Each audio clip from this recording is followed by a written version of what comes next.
The morning sun filtered through the tall windows of Malala's modest home in Birmingham, casting gentle shadows across her study desk. Books were scattered everywhere: mathematics textbooks, poetry collections, and biographies of world leaders. At 19, Malala Yousafzai had already lived more life than most people twice her age, but today felt different. Today carried a weight that made her hands tremble slightly as she reached for the official letter that had arrived 3 days earlier. The envelope bore the unmistakable royal seal, its golden embossing catching the light. Inside, elegant handwriting on cream-colored paper extended an invitation that few people in the world would ever receive. Her Majesty Queen Elizabeth II requested the pleasure of Malala's company for a private audience at Buckingham Palace. The letter was formal yet warm, acknowledging Malala's extraordinary contributions to education and human rights. Malala set the letter down and walked to her bedroom window, gazing out at the quiet Birmingham street where she had found refuge after the attack that changed her life forever. The neighborhood was peaceful, with children walking to school carrying backpacks and lunchboxes, completely unaware of how precious their simple right to education truly was. These ordinary scenes still moved Malala deeply, reminding her of the girls back in Pakistan's Swat Valley who remained denied this basic freedom. Her father, Jauddin, knocked gently on her door before entering with 2 cups of tea. His eyes, kind but marked by years of worry, sparkled with pride as he sat beside his daughter. "Are you nervous about meeting the Queen?" he asked, his voice carrying the same gentle tone that had encouraged her to speak up for girls' education all those years ago in their homeland. Malala accepted the tea gratefully, wrapping her fingers around the warm cup. "I keep thinking about all the girls who should be here instead of me," she admitted. Aisha, who was forced to stop school when she turned 12. Fatima, who dreamed of becoming a doctor but was married off at 14. "They have stories too, Baba. Important stories." Her father nodded understanding. He had witnessed firsthand how his daughter carried the dreams and struggles of countless girls on her shoulders. "But you are their voice now," he reminded her. "When you speak to the Queen, you speak for all of them. That is both a great responsibility and a great honor." The attack on the school bus seemed like a lifetime ago, yet Malala could still feel the phantom pain in her head where the Taliban bullet had struck her. She had been just 15, returning home from school on an ordinary Tuesday afternoon in October 2012. The gunman had asked, "Who is Malala?" And in that moment, her old life ended and a new one began. The months of recovery in Birmingham's Queen Elizabeth Hospital had been filled with pain, determination, and an unwavering resolve to continue fighting for girls' education. Now, as she prepared to meet one of the world's most influential women, Malala reflected on how far she had traveled, not just geographically from the mountains of Pakistan to the heart of England, but emotionally and spiritually as well. The frightened girl who had blogged anonymously about life under Taliban rule had grown into a confident young woman whose voice resonated across continents. Her mother, Tor Pekai, appeared in the doorway, holding the traditional Pakistani outfit they had chosen for the royal meeting. The deep blue fabric was embroidered with silver thread, creating patterns that told stories of their homeland's rich cultural heritage. "You should wear this with pride," her mother said softly. "It represents not just our family, but our entire people's hope for a better tomorrow." Malala touched the fabric gently, remembering how her mother had once been unable to read or write, and how education had remained a distant dream for most women in their region. The irony was not lost on her. She would be meeting a queen who had ruled for over 6 decades, while representing girls who were denied even the most basic rights. The contrast highlighted both how far the world had come and how far it still needed to go. As evening approached, Malala sat down to write in her journal, a habit she had maintained since her recovery. The words flowed easily as she described her feelings about the upcoming meeting. She wrote about her hopes for the conversation, her dreams for a world where every girl could attend school, and her gratitude for the platform she had been given to advocate for change. The writing helped calm her nerves and clarify her thoughts for the important day ahead. The house grew quiet as her family prepared for bed, but Malala remained awake, staring at the ceiling and thinking about the questions the Queen might ask. Would she want to know about the attack?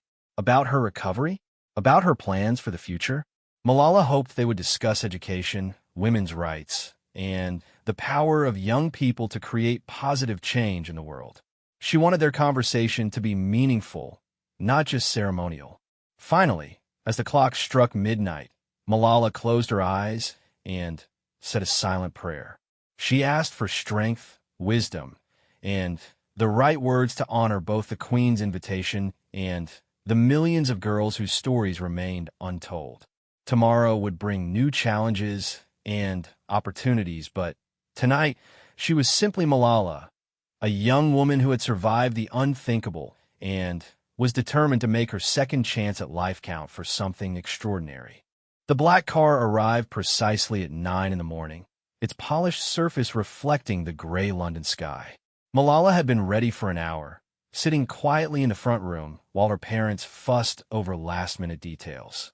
Her father adjusted his tie for the 10th time, while her mother smoothed imaginary wrinkles from Malala's carefully pressed outfit. The weight of the moment settled over the family like a protective blanket, each of them understanding that this day would be remembered forever. The driver, a courteous man in a crisp uniform, held the door open as Malala settled into the leather seats. Through the tinted windows, Birmingham's familiar streets gave way to the motorway that would carry her toward London and a destiny that once seemed impossible. As the car moved smoothly through the English countryside, Malala watched ordinary people going about their daily lives. Farmers tending to fields, children playing in schoolyards, women hanging laundry in back gardens. The normalcy of these scenes comforted her, reminding her that beneath all the ceremony and protocol, she was still fundamentally the same person who had once walked to school along the dusty paths of Mingora. Her security detail followed in a separate vehicle, a reminder that even in peaceful England, her life remained under constant protection. The threats from extremist groups had not disappeared after her recovery. If anything, her growing influence had made her an even more prominent target. Yet Malala had long ago decided that living in fear was not living at all. If she could survive a Taliban assassination attempt, she could certainly handle a conversation with the Queen of England. As they approached London's outskirts, the landscape changed dramatically. Ancient churches gave way to modern office buildings, quiet fields transformed into bustling neighborhoods, and the peaceful countryside yielded to the vibrant chaos of one of the world's greatest cities. Malala had visited London many times since her recovery, but today the city seemed different, more alive, more significant, charged with the electricity of possibility. The car turned onto the Mall, and suddenly, Buckingham Palace loomed before them like something from a fairy tale. The massive gates, ornate architecture, and perfectly manicured gardens spoke of centuries of tradition and power. Tourists gathered outside, cameras ready, hoping to catch a glimpse of royalty or visiting dignitaries. None of them could have imagined that the young woman in the approaching car had once been shot for the simple act of wanting to learn. At the palace gates, guards in their distinctive uniforms checked credentials with military precision. The car proceeded through courtyards that had witnessed history's most important moments: the arrival of world leaders, the departure of brides and grooms, the celebrations of victory, and the solemnity of mourning. Now these ancient stones would witness something new, a meeting between a monarch and a teenage activist who had redefined what it meant to be brave. Inside the palace, protocol officers waited with warm smiles and detailed instructions. They guided Malala through corridors lined with portraits of kings and queens, their painted eyes seeming to watch as she passed. The walls held centuries of stories, tales of conquest and diplomacy, of tradition and change, of power exercised wisely and sometimes not so wisely.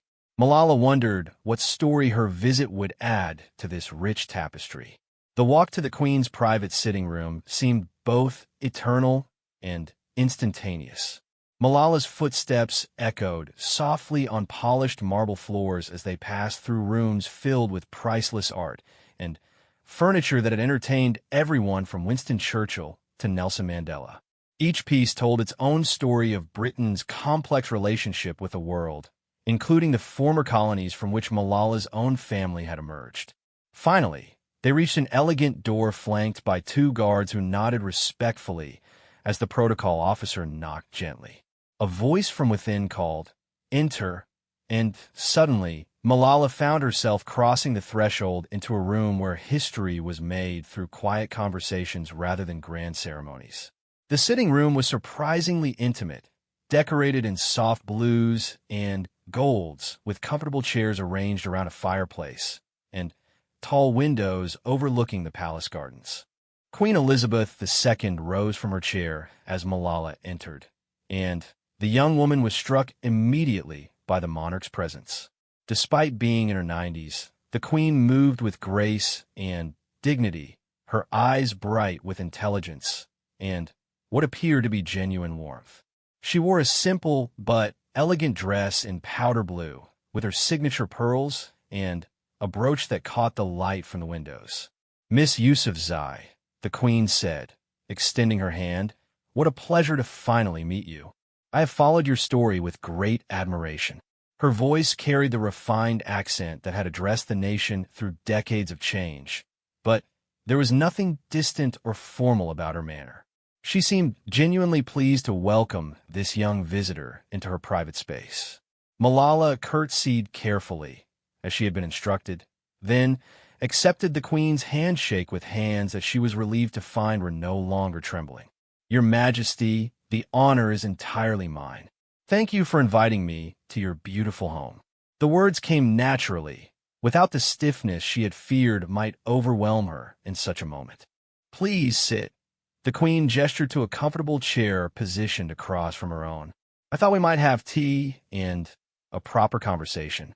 I'm curious to hear your thoughts on many things, and I suspect you might have some questions for me as well."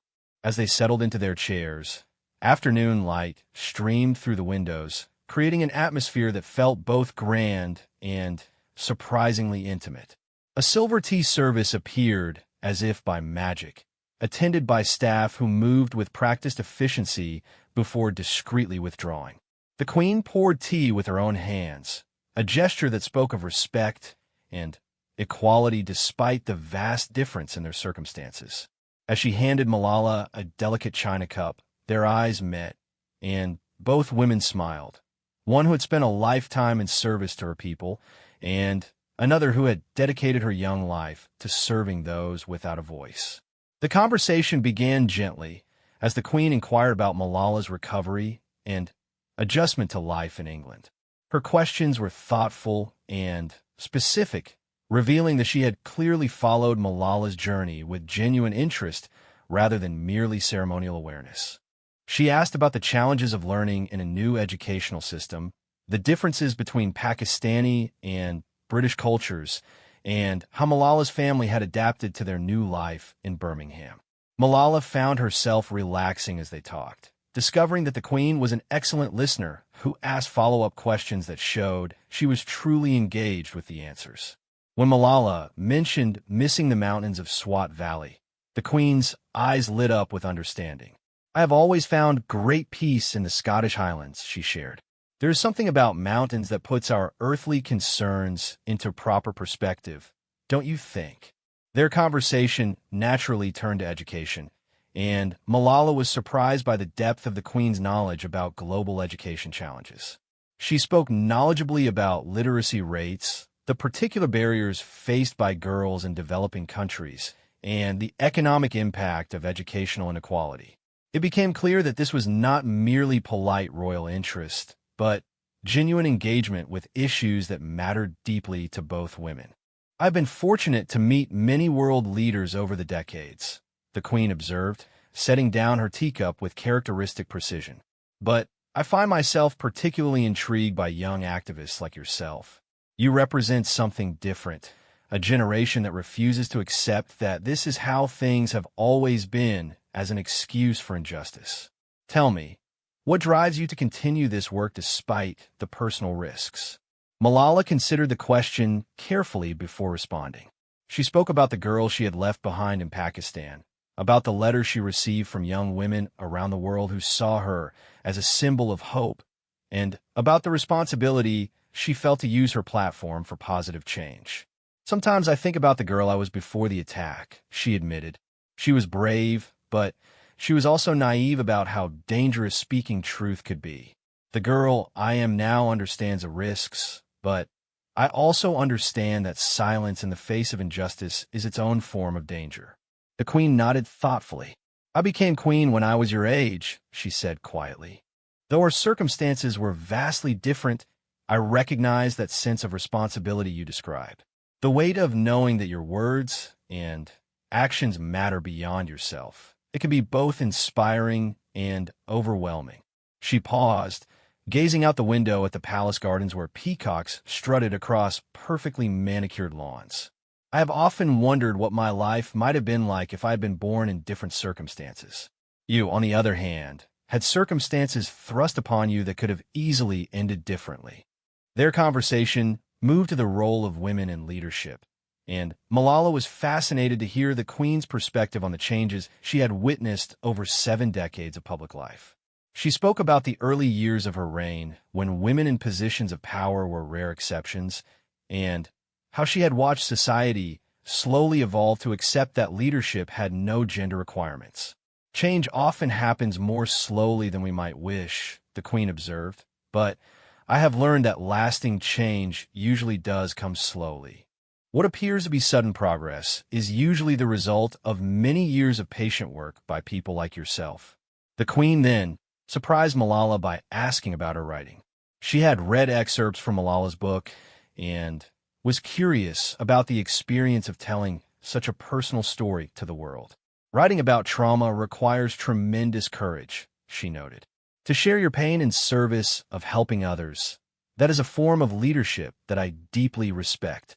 Malala explained how writing had helped her process her experiences and find meaning in her suffering, and how important it was to her that her story might inspire other young people to find their own voices.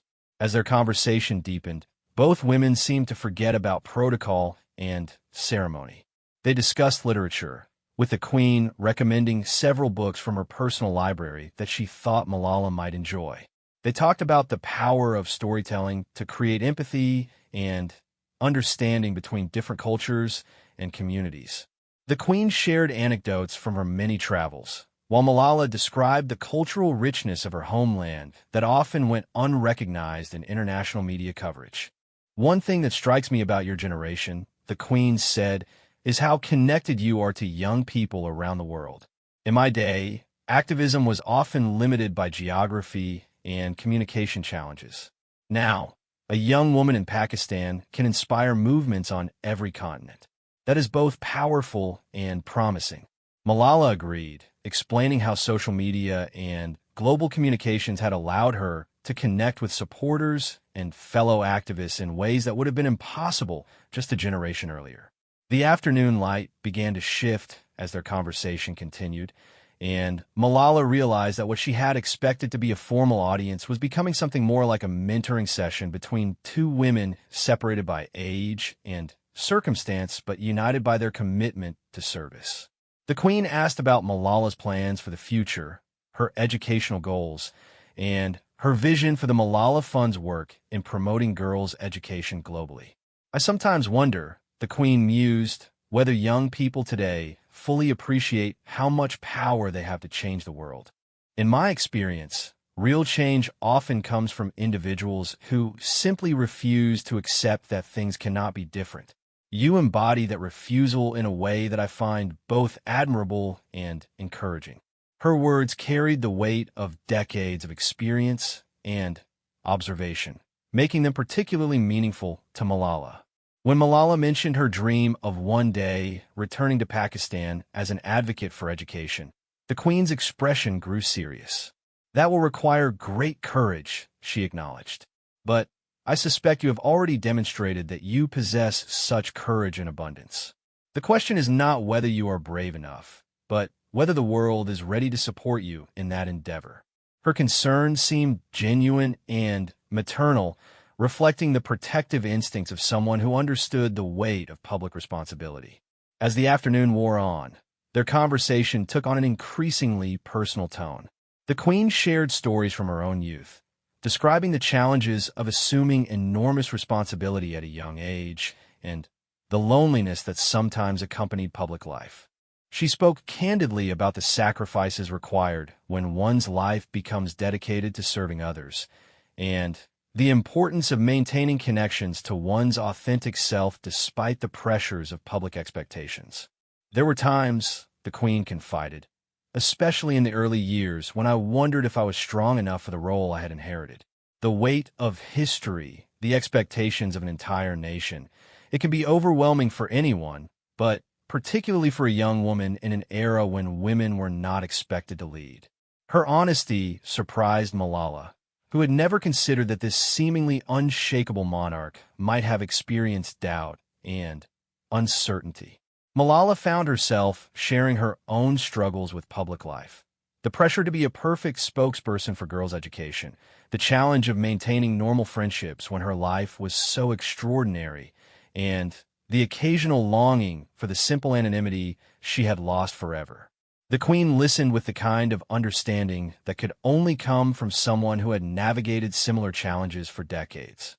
The hardest part for me, Malala admitted, is knowing that every mistake I make reflects not just on me, but on the cause I represent. Sometimes I worry that if I say the wrong thing or make a poor decision, it will somehow set back the fight for girls' education. The Queen smiled gently at this confession, recognizing the perfectionism that often accompanies a sense of mission. "My dear," the Queen responded, "one of the most important lessons I've learned is that being human and being effective are not mutually exclusive. In fact, I believe people trust leaders more when they acknowledge their imperfections rather than pretending to be infallible. Your authenticity is part of what makes you so compelling as an advocate." Her words carried the authority of someone who had made plenty of mistakes over 7 decades in the public eye and had learned to view them as opportunities for growth rather than failures. The Queen then asked about Malala's family, particularly her parents' adjustment to their daughter's global fame. Malala described her father's pride mixed with worry, and her mother struggled to understand why her daughter's simple desire for education had made their family the target of international attention. "My mother still sometimes asks me if all of this attention is worth the danger it brings," Malala explained. "I think she would prefer a quiet life where her daughter was safe and anonymous." That is the eternal conflict for the families of public figures, the Queen acknowledged. Those who love us most often wish we could choose safer, simpler paths. But I suspect your mother also understands that some people are called to serve in ways that cannot be ignored or avoided. She paused thoughtfully before adding, "I hope you have told her how proud she should be. Raising a daughter brave enough to speak truth to power is no small accomplishment." Their conversation turned to the broader question of activism and social change. The Queen was curious about Malala's perspective on the relationship between individual action and systemic transformation. "You have achieved remarkable success in raising awareness about girls' education," she observed. "But lasting change requires more than awareness. How do you translate inspiration into institutional change?" Malala explained her belief that sustainable progress required working within existing systems while also challenging them to do better. She described the Malala Fund's approach of supporting local activists and organizations rather than imposing external solutions, and her conviction that lasting change must come from within communities rather than being imposed from outside. The Queen nodded approvingly at this analysis, recognizing the wisdom gained through experience rather than just idealism. "One thing that concerns me," the Queen said carefully, "is the tendency in our current age to expect immediate results from every effort. Real social change often requires patience and persistence over many years or even decades. How do you maintain hope and momentum when progress seems slow?" It was a question that reflected her own experience of witnessing gradual social evolution over many decades. Malala admitted that maintaining optimism could be challenging, especially when she received letters from girls who were still denied education or when she heard about setbacks in countries where progress had seemed promising. But then, I remember that my own education was almost ended permanently, and yet here I am, having tea with the Queen of England, she said with a smile. If my story can have such an unlikely outcome, then perhaps other seemingly impossible changes are also possible. The Queen laughed genuinely at this response, clearly delighted by Malala's ability to maintain perspective and humor despite everything she had endured. That is precisely the kind of thinking that changes the world, she said approvingly. The ability to see possibility where others see only obstacles. Their shared laughter filled the elegant room, creating a moment of pure human connection that transcended their vastly different backgrounds and circumstances. As the light outside began to fade, suggesting that their time together was drawing to a close, both women seemed reluctant to end what had become a genuine exchange of ideas and experiences. The Queen asked about Malala's immediate plans and offered her continued support for the education advocacy work. "Please know," she said sincerely, "that you have an ally in this endeavor. While I cannot be as publicly vocal as you are, I want you to understand that your work has my full admiration and whatever quiet support I can provide." The offer touched Malala deeply, not because of its practical implications, but because it represented recognition from someone whose opinion she had come to value greatly over the course of their afternoon together. Here was a woman who had dedicated her entire life to service, offering encouragement to another woman just beginning her own journey of public dedication. The generational connection felt both symbolic and deeply personal. As their remarkable afternoon drew to a close, the Queen surprised Malala with an unexpected gesture. Rising from her chair, she walked to an antique desk positioned near the window and returned with a leather-bound book. "This belonged to my great-great-grandmother, Queen Victoria," she explained, placing the volume gently in Malala's hands. She wrote extensively about her hopes for the education of young women throughout the empire. "I thought you might find her thoughts interesting, given your own mission." Malala accepted the book with reverence, understanding that she was holding not just a historical artifact, but a symbol of the continuity between generations of women who had worked to expand opportunities for others.